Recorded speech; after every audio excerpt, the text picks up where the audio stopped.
და რეკლამის შემდეგ ჩვენ კვლავ პირდაპირ ეთერში ვართ. შემოსავლების სამსახური თელავის ბაზრობაზე მოვაჭრეების დაჯარიმების შესახებ გავრცელებულ ინფორმაციას ეხმაურება. უწყების ცნობით, შემოსავლების სამსახურის ოფიცრების მიერ თელავის ბაზრობაზე 21 ივნისს არც ერთი საკონტროლო შესყიდვა არ გახორციელებულა.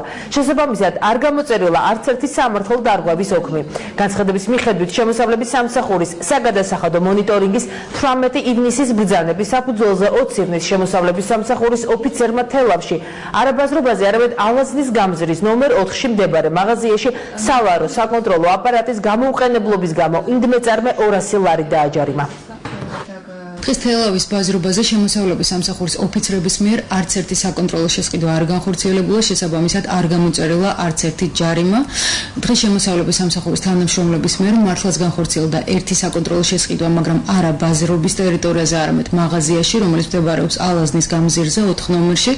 დაჯარიმდა ინდმეწარმე სალარო საკონტროლო აპარატის გარეშე ობიექტის ფუნქციონირებისათვის. აღსანიშნავია ისიც, რომ ეს ამ კონკრეტული ინდმეწარმისთვის უკვე მეორე შემთხვევაა. პირველად 4 ივნისს მას ამავე მიზეზით გამოეწერა გაფრთხილება, დღეს კი უკვე საგადასახადო კოდექსის მიხედვით განესაზღვრა 200 ლარიანი ჯარიმა.